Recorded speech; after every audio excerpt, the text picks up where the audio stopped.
Olá, eu sou Mariana Halbert e este é mais um Poder DataCast, o podcast do Poder 360 voltado exclusivamente ao debate de pesquisas eleitorais e de opinião pública. O programa está sendo gravado no estúdio do Poder 360 em Brasília, em 1º de setembro de 2022. O Poder DataCast recebe neste episódio Luciana Moherdaoui, jornalista e pesquisadora de novas mídias. Foi professora visitante da Universidade Federal de São Paulo em 2020 e 2021. Integra a Cátedra Oscar Sala, do Instituto de Estudos Avançados da USP, e o Grupo de Ética, Tecnologia e Economia Digitais do Instituto de Energia e Meio Ambiente, também da USP. Luciana, obrigada por ter aceitado o nosso convite. Seja bem-vinda ao Poder DataCast. Eu que agradeço o convite. Boa tarde a todos. Recebemos também o cientista político e coordenador do Poder Data, Rodolfo Costa Pinto. O Poder Data é uma empresa de pesquisa que faz parte do grupo Poder 360 Comunicação e Jornalismo. Rodolfo, obrigado por ter aceitado o convite. Seja bem-vindo ao Poder DataCast. Obrigado, Mariana. Oi, Luciana. Agradeço também a todos que acompanham a mais um episódio do Poder DataCast. Para ficar sempre bem informado, inscreva-se no canal do Poder 360, ative as notificações e não perca nenhuma informação relevante. Para começar, a jornalista Gabriela Mestre nos apresenta os principais dados do Poder Data. Pesquisa Poder Data mostra que a disputa presidencial segue estável depois da primeira semana de campanha, entrevistas ao Jornal Nacional e de debate realizado pela Band. No primeiro turno, Lula tem 44% das intenções de voto, contra 36% do atual presidente. Em seguida, aparecem Ciro Gomes, com 8%, Simone Tebet, com 4%, e Emael, que teve 1%. Os demais candidatos não pontuaram. Outros 3% afirmam votar em branco ou nulo. 2% não sabem. No segundo turno contra Bolsonaro, Lula tem 50% das intenções de voto. O atual presidente marca 41%. A distância entre eles está em 9 pontos percentuais. Há 15 dias, o petista tinha 52% ante 38% do chefe do executivo. O Poder Data também perguntou aos entrevistados se já assistiram ou ouviram alguma propaganda eleitoral na TV ou no rádio. 60% afirmam ter acompanhado algum comercial. 36% ainda não tiveram contato com propagandas. Outros 4% não lembram. No cruzamento com intenções de voto, Lula e Bolsonaro empatam tecnicamente entre os eleitores que afirmaram ter acompanhado propagandas eleitorais. Lula tem 43% e Bolsonaro 41% das intenções. Ciro aparece com 6% e Simone Tebet com 3%. A pesquisa foi realizada de 28 a 30 de agosto de 2022. O levantamento ouviu 3.500 pessoas em 308 municípios nas 27 unidades da federação. A margem de erro é de 2 pontos percentuais para mais ou para menos, em um intervalo de confiança de 95%. O registro da pesquisa no TSE é BR-06922/2022. Esperava-se que 2 eventos desta última semana pudessem ter influência nas pesquisas: as entrevistas de Bolsonaro e de Lula para o Jornal Nacional, da TV Globo, e o debate presidencial realizado pela TV Bandeirantes. Mas os resultados do Poder Data mostram que Lula, Bolsonaro e os demais candidatos se mantiveram praticamente nas mesmas posições. Por que, na avaliação de vocês, nem a entrevista e nem o debate foram capazes de alterar o cenário eleitoral? Luciana, vou pedir para você começar, por favor. Do ponto de vista da televisão, eu discordo um pouco do que muitos analistas têm falado recentemente, de que 2018 foi um ano atípico e que seria este ano a volta do investimento em programas eleitorais, em que a TV voltaria a ter o protagonismo. Então, alguns disseram que a pandemia da Covid aumentou a audiência, enfim. Mas o fato é que 2018, na minha opinião, foi um ano de ruptura e não um ano atípico. O presidente Bolsonaro, na campanha dele, que ele faz com quase nenhum tempo de TV e oficialmente investimentos muito baixos, ele reconfigura a relação entre a grande imprensa e os políticos. Então, ele faz uma campanha muito voltada para a internet, em que pese ali o teor dos conteúdos, né? Não vou entrar nessa questão.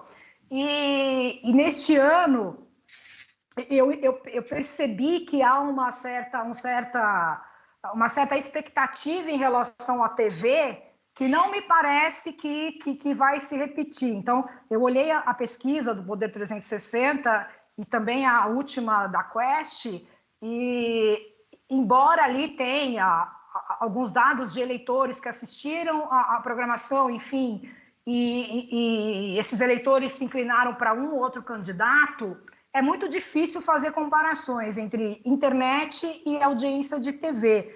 Não podemos hoje, e nem iremos conseguir matematicamente, mensurar o efeito de uma campanha na internet. Por exemplo, não sabemos o caminho que a informação faz quando ela sai de um Twitter, vai para um Telegram e passa para o WhatsApp, enfim. Então, na minha opinião, as pesquisas elas mostram uma oscilação um ponto acima, um ponto abaixo, né? Não sei como é que vai ser o Datafolha que vai sair hoje à noite, mas, na minha opinião, não teve impacto esperado por esses analistas em relação a 2018. E aí, só complementando, eu acho assim, uma coisa que eu sempre toco quando a gente conversa aqui no Poder DataCast, é que a gente que trabalha com isso, jornalista, cientista político, a imprensa em geral, a gente vive numa bolha que, assim, tudo vira um grande evento ou uma grande crise. Então, uma sabatina, todo mundo vê e comenta depois, vai para o Twitter, ou todo mundo vê o debate, cada um tem sua opinião, mas o público em geral, que é com quem a gente conversa quando faz uma pesquisa, assim, pouca gente presta atenção no nível de detalhe que a gente presta atenção. Então, assim, esse impacto termina sendo diluído ao longo da opinião pública em geral e ao longo da campanha como um todo. E dificilmente a gente tem assim, um evento específico de campanha, a não ser aqueles assim, tipo, 2014, a queda do avião, 2018, a facada do Bolsonaro, que realmente impactam todo mundo de forma imediata. Então, tanto a sabatina quanto o debate, quanto outros eventos do tipo, eles fazem parte de uma construção narrativa que é feita ao longo de meses, né? E o efeito disso não é sentido de forma imediata pela opinião pública. Isso leva um tempo para ser disseminado e ser compreendido pelas pessoas como um todo. E tem um ponto que eu gostaria de ressaltar, que não é novidade, que já tem sido feito pelo menos há 10 anos, que é essa estratégia de você recortar trechos de vídeos, né, ou de entrevistas, enfim, sabatinas, e espalhar pelas redes sociais. E essa entrevista do Bolsonaro ao Jornal Nacional ficou muito marcada pelas falas dele. Eu assisti 3 vezes a entrevista dele, 3 vezes a do ex-presidente Lula. E é muito evidente ali o cálculo da fala do presidente Bolsonaro.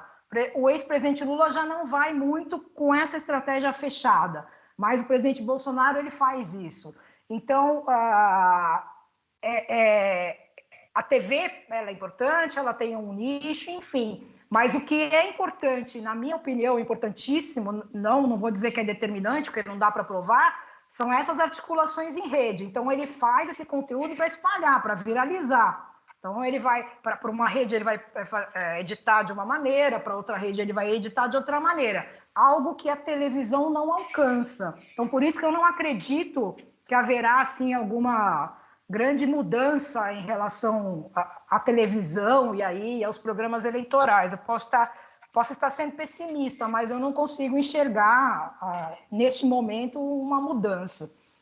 Mas o Poder Data mostrou que 60% dos eleitores que responderam à pesquisa disseram ter acompanhado algum anúncio político na televisão, né?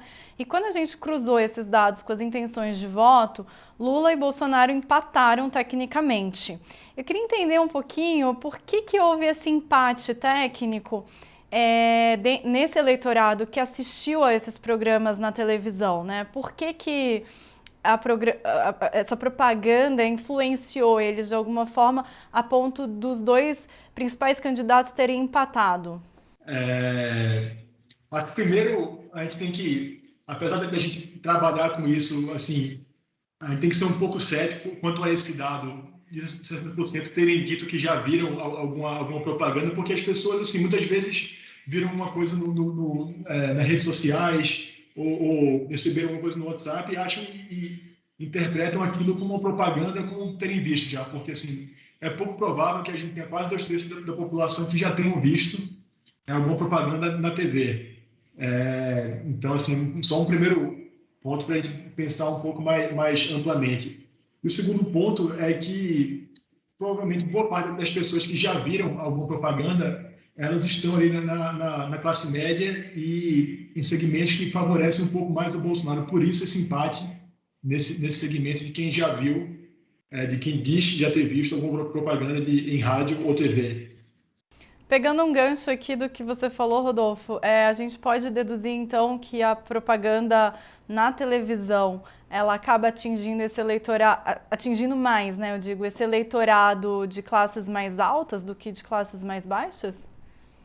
Sim, acho que não necessariamente em classe mais alta, mas talvez aquela nossa classe média e classe média um pouco mais baixa que de fato acompanha um pouco mais de perto assim, a TV, né? Porque o que a gente vê em pesquisa, até do Poder Data e outras empresas também, é que quando você vai aumentando a faixa de renda ou diminuindo a faixa etária, as pessoas estão cada vez mais desconectadas da TV aberta, né? As pessoas consomem mais mídia via redes sociais, via YouTube e menos via TV aberta, que é onde passa a propaganda eleitoral.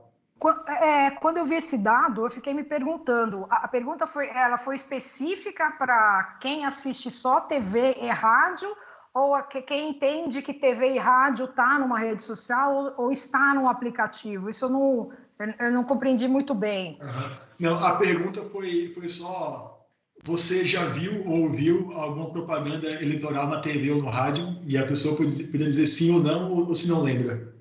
Mas não nada amplificado para uma rede social ou para um aplicativo. Não. Só propaganda política na TV ou no rádio. E foi perguntado, por exemplo, eu estou sentada esperando o Jornal Nacional, aí aparece uma propaganda e eu assisto. Porque às vezes isso é por causa da lógica da mídia. Porque sim.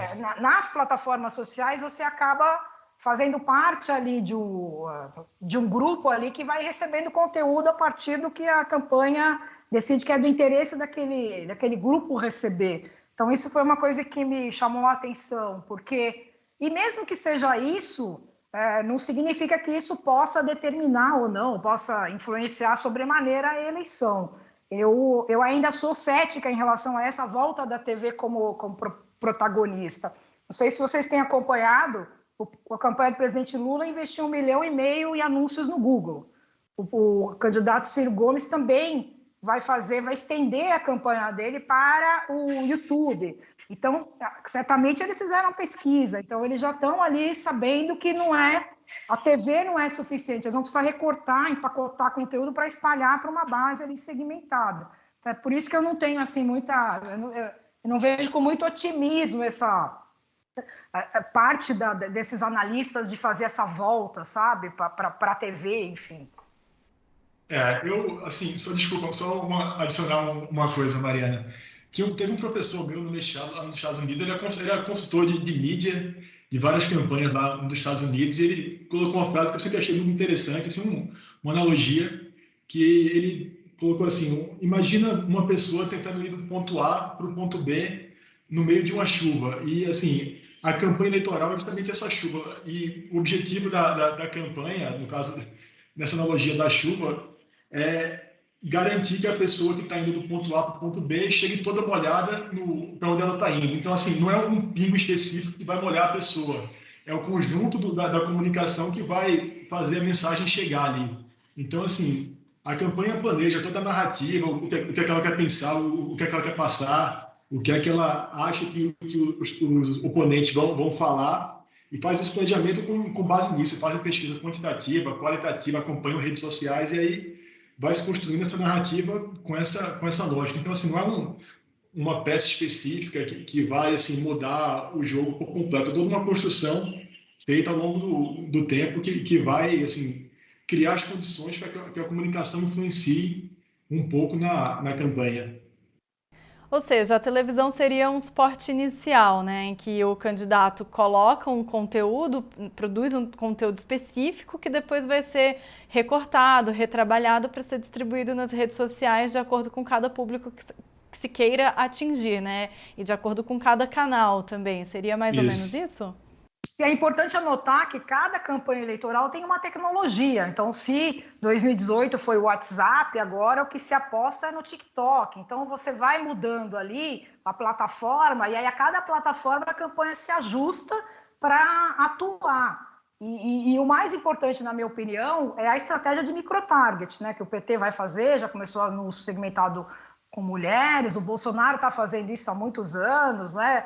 A gente não tem muito como saber o tamanho dessa rede de articulação que ele fez isso muito bem, em que pese todas as críticas em relação a ele, estou falando do ponto de vista de estratégia, algo que o PT já tinha antes de 14, quando veio a Lava Jato, e a militância ela se dispersa, mas o PT foi pioneiro no Brasil nisso, né? Em ações de internet, em segmentar público, e o Bolsonaro ele vem e atualiza. E aí eu costumo dividir PT e Bolsonaro. Então, o PT ele vai muito pela estratégia desenhada pelo Obama ali e tal, e o Bolsonaro ele vai muito para o lado do Trump. Então, isso aí nas articulações em rede faz muita diferença. E aí a mídia tradicional ela vem ali para complementar. Não é que ela vai ter o papel que ela já teve anos atrás, mas agora, de 18 para cá, se nós pudermos marcar o tempo, não há como escapar das articulações em rede. Eu penso assim, posso estar enganada. O Poder Data também perguntou na semana passada sobre o voto do vizinho. A pergunta era: em quem você acha que o seu vizinho ou a sua vizinha vai votar para presidente? 45% dos eleitores acham que o vizinho vota em Bolsonaro e 40% em Lula. Esse cenário mostra como está a percepção do eleitor e, neste caso, Bolsonaro se sai melhor. Como vocês avaliam esse cenário? Pode ter a ver com uma maior presença dos eleitores de Bolsonaro nas redes sociais? Eu acho que sim. Acho que não só nas redes sociais, mas assim, aí estou pensando na pesquisa assim, e no que a gente vê assim, de dados, não só de pesquisa, mas também de redes sociais, por exemplo, a gente vê um voto no Bolsonaro, ele hoje é um voto muito mais ativista em algumas interações, assim, termina quem vota no PT hoje pode não é nem vergonha, é muito mais assim, talvez um receio de compartilhar em quem vota por causa de um possível receio de uma reação de quem vota em Bolsonaro. Então você termina criando um ambiente onde as pessoas percebem e fica mais claro quem vota no Bolsonaro do que quem vota no PT, no Lula hoje. Eu acho que é um pouco por aí a percepção desse dado, né? Se eu fosse colocar praticamente essa pesquisa, meus vizinhos aqui votam Bolsonaro. Então, quando havia panelaços, enfim, no prédio ao lado, houve uma briga, os que eram contra Bolsonaro foram ameaçados, pararam. Então, existe esse temor aí das ameaças no ar. Mas eu acho que é uma questão da situação colocada pelo país. Mas não vejo que é uma maioria. Eu vejo que o Bolsonaro ele tem ali o percentual dele de pessoas que de uma certa maneira estão adequadas, né, ou puderam aparecer porque Bolsonaro as deixou confortável para isso. Mas eu não acredito assim que tenha uma onda assim que seja maior para Bolsonaro em razão de uma vizinhança. É porque nós não conseguimos captar todas as articulações em rede, nós pegamos uma amostra, não é? E aí não tem como nós pensarmos em comparação, porque nós nunca vamos saber profundamente o que acontece ali naquelas articulações em rede. Você fica, a imprensa agora resolveu, não, porque não sei quem tem tantas visualizações, não sei quem engajou mais. Mas se fosse pensarmos assim, Boulos teria sido eleito prefeito de São Paulo, porque ele foi o candidato que mais recebeu influenciador, apoio de artista, que teve milhares de visualizações. Então eu fico um pouco receosa com sabe, com esses recortes, enfim. Seguindo exatamente nesse ponto, Lula criou uma estratégia digital focada exclusivamente no público evangélico, mas Bolsonaro tem aumentado suas intenções de voto junto a esses eleitores, como mostrou a última pesquisa Poder Data. Por que a estratégia do petista ainda não está surtindo efeito? Porque eu sou crítica de você ficar criando vários perfis. Então, Lula isso, Lula aquilo. Você tem que criar um perfil, e o Bolsonaro faz isso muito bem. Ele tem lá, não sei se vocês conhecem, o Bolsonaro TV. Bolsonaro TV é um aplicativo que agrega conteúdo para espalhar. Então, se você vai pensar no microtarget, você vai mapear ali os eleitores, quem você quer atingir. Então, você tem o perfil oficial nas redes sociais, enfim e tal, mas você vai segmentar. Eu me lembro que o PT fazia isso muito bem em 10, em 14, segmentando o Brasil inteiro de influenciadores pelo WhatsApp. Então, assim, o influenciador lá no interior da Bahia, ele cria uma rede no WhatsApp, daí ele vai lá, procura outros e vai multiplicando isso. E essa estratégia do PT não me parece, de ficar criando perfis em redes sociais, não me parece muito acertada, porque ela vai dispersar. Eu acredito mais no sentido de você ter assim, o conteúdo pensado e aí você vai espalhar. Porque você vai ter que criar, vai ter que ter seguidores, vai ter que criar engajamento. Isso você não cria do dia para a noite. O Bolsonaro não é o que ele é hoje porque ele está numa campanha. Né? Então, isso é uma coisa que vem sendo articulada. A exemplo do que o PT fazia muito bem antes. Então, eu não acredito que essa estratégia vá funcionar. Eu concordo totalmente com a Luciana. Assim, essa presença que o Bolsonaro tem com os evangélicos não é algo que foi feito do dia para a noite na campanha, nem algo só de comunicação. É toda uma construção de anos aí que ele está, desde receber liderança no Congresso até conteúdos específicos voltados para esse segmento e assim, a grande base que ele tem, assim, mais ativista hoje, é o voto evangélico que ele está sempre buscando e tentando ficar junto dessas lideranças. Então, não é algo que a campanha do PT crie de uma semana para outra, um perfil específico que vai mudar essa presença do Bolsonaro nesse segmento. Falando em influenciadores, o deputado federal André Janones, por exemplo, entrou agora na campanha digital de Lula. Está sendo até chamado de Carluxo da esquerda por causa dessa forma meio beligerante que ele tende a atuar nas redes, inclusive entrando em confronto ali, em muitas discussões diretamente com o próprio Carlos Bolsonaro. Mas ele tem, de fato, conseguido mobilizar o eleitorado em torno do ex-presidente Lula? Olha, deixa eu entrar logo pela parte de pesquisa. A gente viu que na hora que o André Janones sai do cenário e a gente testa o cenário sem ele, assim, a mudança foi nula assim, na eleição. Basicamente não mudou os números da opinião pública em geral. Ele chegou a marcar acho que 3% na pesquisa do Poder Data, e aí na hora que o nome dele saiu, esse voto foi disperso entre os candidatos, entre Lula, entre Bolsonaro, e partindo para o voto branco nulo. Então, assim, eleitoralmente, o efeito da saída dele e do engajamento dele na campanha com o Lula não parece ter surtido muito efeito assim, visível ainda. Obviamente, quando a gente dá um passo atrás e vai ver a comunicação, aí sim, a gente vê o Janones sempre dando visualização, ele pautando a imprensa seguindo ele, aquele episódio dele no debate com o Ricardo Salles também. Então, isso chama atenção, mas assim, efetivamente, pragmaticamente, eleitoralmente, parece não ter tido muito efeito ainda na opinião pública como um todo. Mas do ponto de vista do auxílio emergencial, ele fez barulho, né? Fez barulho, sim. Pautou a imprensa, o Lula foi ao Jornal Nacional, levantou a bola, daí o Estadão deu, o Globo, enfim, pelo menos ele conseguiu ali abrir uma pauta, né? Que pode mexer aí com esse eleitorado que depende do auxílio emergencial, né? Mas ele não é muito bem visto, né, ali pela militância do PT.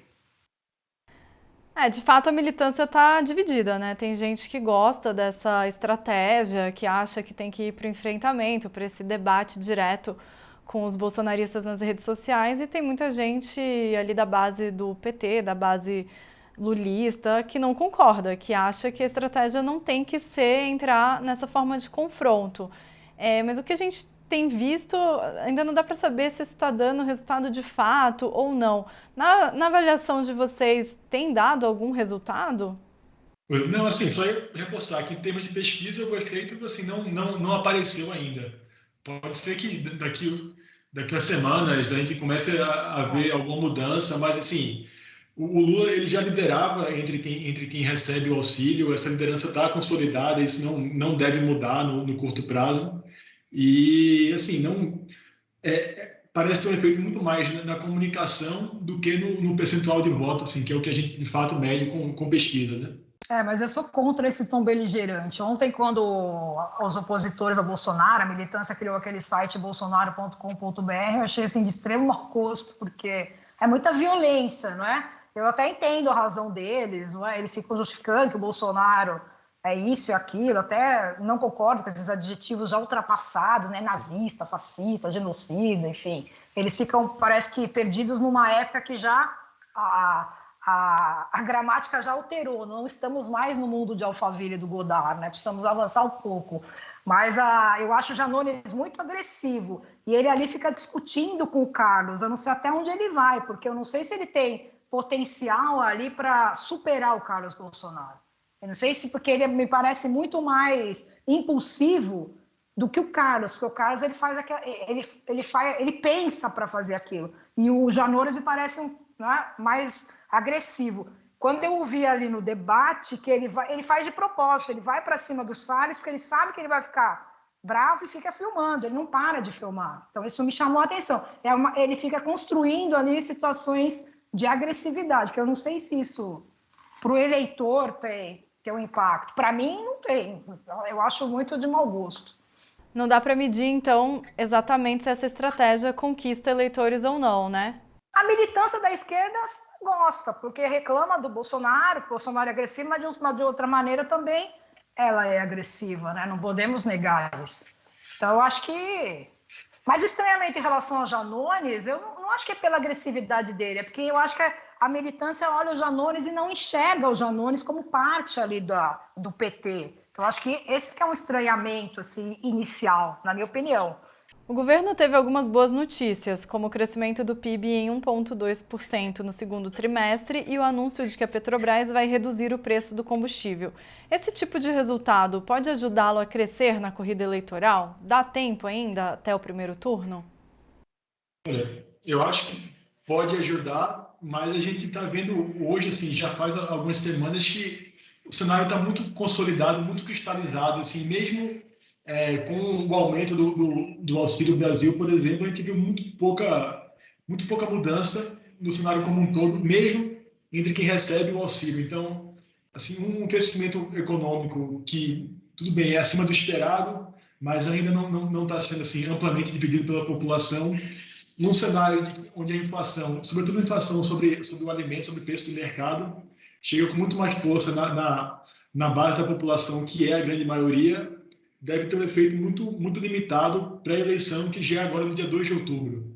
Então, assim, é bom que a economia está crescendo, mesmo que com base em algumas medidas de curto prazo, mas o efeito eleitoral disso deve ser muito limitado, porque a gente está num ambiente assim, muito polarizado e muito cristalizado também para a mudança de opinião das pessoas. Eu concordo com o Rodolfo, eu acho que o impacto, a eleição está muito perto para o impacto. E não acho que é só isso, não é? Porque a gasolina pode ter baixado de preço, o desemprego diminuiu, não é? E o PIB aumentou, mas o trabalhador aí, que depende do auxílio emergencial, ele sente o peso na compra do mês, né? Você pode baixar a gasolina, mas o café aumentou quase 100% de preço. Então, para esse eleitor aí que decide... o preço da gasolina baixar não faz tanta diferença assim, porque ele paga R$4 em São Paulo, 4 e alguma coisa, acho que 15, e 6 e alguma coisa na MTU, e como é que ele se pega 3 ônibus? Então, não me parece que isso vai fazer um efeito assim, para esse grupo aí específico que precisa que a economia se resolva. E outra coisa, assim, que as pessoas já recebem essas notícias já com uma lente muito politizada, né? Então, assim, já vem a notícia, o crescimento aumentou ou vai subir o auxílio, mas as pessoas já interpretam isso com a lente da política da eleição, de que, tudo bem, ele está fazendo isso para ganhar voto, mas o meu voto não vai ganhar porque eu já decidi, porque antes não era assim. Então, assim, a relação não é direta nem é de curto prazo, assim, a gente tem um ambiente muito mais complexo do que achar que um aumento do PIB vai se traduzir diretamente no aumento do voto. Tem várias outras variáveis que entram no modelo aí para poder explicar. Faltam agora menos de 30 dias para a eleição em primeiro turno, né, em 2 de outubro. O que é crucial nesse período? O que é mais importante a gente ficar de olho? O que pode fazer diferença nessa reta final da campanha? O que eu tenho acompanhado diariamente, assim, e obsessivamente, por causa de pesquisar, enfim, são as articulações em rede. O que eu acho que pode contribuir para que, talvez, não é? Eu não quero ser muito otimista, que a eleição se resuma no primeiro turno, vão ser essas estratégias de articulação. Então, eu fiquei muito estimulada quando vi o PT aí fazer essa mudança. Então, quando eu vejo ali que o Sidônio entra na campanha e que ele começa a ter uma estratégia de rede, que é uma estratégia de articulação, e que ele retoma aquilo que o PT deixou para trás em 2014. E aí ele tenta entrar ali num espaço que o Bolsonaro domina, mas que o Bolsonaro ele tem uma estratégia que ele institucionalizou a mentira, não é? Então, se você for pegar o que mais tem hoje, a Folha traz essa reportagem mostrando quais candidatos, quais dos dois têm mais alcance nas redes sociais. Então, se você for olhar quem dá mais audiência para o Bolsonaro é quem ataca a imprensa, quem parte para agressão, quem quer atacar o STF. O Lula vai para um tom mais emocional, enfim, para propostas para o país para melhorar a vida da população. Então, eu acredito que se houver aí um avanço nessa articulação, e a Folha mostra hoje que o Lula avançou sobre Bolsonaro no YouTube, que o Bolsonaro tem, e no TikTok, não é? Eu não pensei que o Lula fosse entrar nessa onda do TikTok, acompanhei lá a eleição da Colômbia, acompanhei o Boulos no TikTok, e assim, e o Lula no TikTok é muito diferente do Bolsonaro. Então, ele já começa a avançar. Aí eu acredito que há uma expectativa, sim, se eles conseguirem trabalhar, porque certamente eles devem ter uma base passada, porque essa base passada deve estar guardada em algum lugar. Então, se trabalhar essa base para segmentar como eles começaram a fazer, eu acho que há uma expectativa de primeiro turno. Mas você vê a possibilidade de Bolsonaro reagir nesse mesmo campo, ou do jeito que as coisas estão, fica mais difícil para ele avançar? Olha, é o que eu sempre digo, o Bolsonaro, ele entendeu muito bem as articulações em rede. Podemos criticá-lo, podemos não concordar com as estratégias dele aí de governo, enfim, mas ele fez uma coisa que os políticos que o antecederam não fizeram. Ele rompe ali a mediação com a imprensa tradicional, ele fala com alguns veículos, Bolsonaro vai para o Twitter, alguns críticos dizem, não, o Bolsonaro transformou o Twitter num diário oficial. Não é verdade, não concordo. O Bolsonaro, ele articulou ali na rede. Então, ele articula. Aquilo não é só um diário oficial. E ele é um jogador perigoso. Por isso que eu penso que se o PT avançar nessa estratégia aí, que começou agora, e achei que ele foi rápido, porque ele criou a conta lá no YouTube em junho e já avançou sobre Bolsonaro. Então, eu acho que aí tem uma possibilidade, porque é uma coisa que eu sempre falo, se ele conseguir se igualar, ele não vai precisar ter uma Anitta no meio, porque daí a Anitta entra ali para fazer uma mediação, mas não tem a mesma, né? A batalha não fica igual, porque fica um pouco... Não é que eu queira desprezar ali o potencial da Anitta, mas a Anitta é uma cantora, ela é uma artista, não é? Então é o Bolsonaro ali disputando com uma artista. Eu acho que o Lula pode igualar, mas eu acho que não dá para desprezar o Bolsonaro.